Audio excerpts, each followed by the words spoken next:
तृतीय कर्नाटक युद्ध समाप्त हुआ?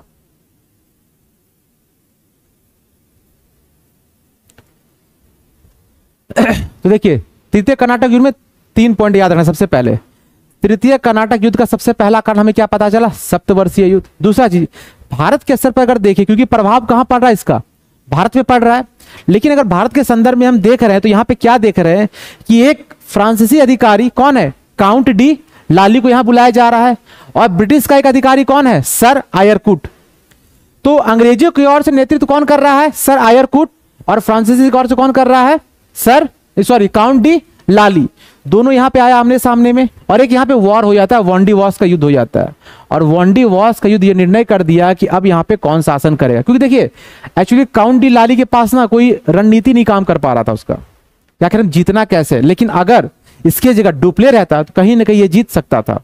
उसके पास एक रणनीति हुआ करता था। अब इस युद्ध के बाद फ्रांसीसी क्या बुरी तरीके से हार गया, और हारने के बाद उसने जो सोचा था कि हम भारत में रह करके अपने साम्राज्य को स्थापित करेंगे, वह सपना वहीं पे क्या हो गया? टूट गया। और जैसे ही सपना इसका यहाँ पे टूटा, तो यानी कि अब भारत में पूरी तरीके से स्थापित कौन हो गया? ब्रिटिश। और हम यह कह सकते हैं कि ये जो फ्रांसीसी और ब्रिटिश का जो युद्ध है, तृतीय कर्नाटक वॉर, किस एक संधि के बाद समाप्त हो गया? पेरिस की संधि। यानी संधि याद करना है। पहला कौन सा संधि होता है? ऑक्सला सैपल। प्रथम कर्नाटक युद्ध या फिर प्रथम आंग्ल फ्रांसीसी युद्ध में प्रथम संधि कौन सा हो रहा है? ऑक्सला सैपल की संधि हो रहा है। सेकंड में किसका हो रहा है? पांडिचेरी का संधि। एंड थर्ड में किसका हो रहा है? पेरिस का संधि हो रहा है। और इस प्रकार जैसे ही पेरिस की संधि हुआ, अब पूरी तरीके से भारत पे किसके कब्जे में हो गया? ब्रिटिश के कब्जे में हो गया। और भारत में अपनी शक्ति को यहाँ पे पूर्णतः स्थापित करेगा, और फ्रांसीसी कंपनी अब मात्र यहाँ पे नाम मात्र का कंपनी रह जाएगा, यानी कि उसका कोई भी नियम कानून यहाँ पे अब नहीं चलेगा। तो यानी कि कर्नाटक वॉर के संदर्भ में हमने क्या क्या जाना कि सबसे पहले भारत की जो स्थिति है वो तो चल ही रहा है नवाबी पद को लेकर के, लेकिन फायदा कौन ले रहा है? बाहर के लोग, चाहे ब्रिटिश हो चाहे फ्रांस हो, फायदा तो वही लोग उठा रहे ना। लेकिन अगर हम बात करें कि अगर ये जो नवाबी पद को लेकर हम लोग आपस में लड़ रहे, चाहे चंदा साहब हो, चाहे अनवरुद्दीन हो, या फिर नासिर जंग हो, या मुजफ्फर जंग हो, अगर ये लोग साथ मिलकर काम किए होते, आपस में पद का बंटवारा कर लिए होते, तो क्या ऐसा लगता है कि भारत गुलाम हो सकता था? नहीं हो सकता था। आगे चल के बहुत सारा ऐसा पॉइंट हमें देखने को मिलेगा। लेकिन सबसे बड़ी चीज क्या है ना कि फ्रांसीसी इतना पावर होते हुए भी ये हार क्यों गया?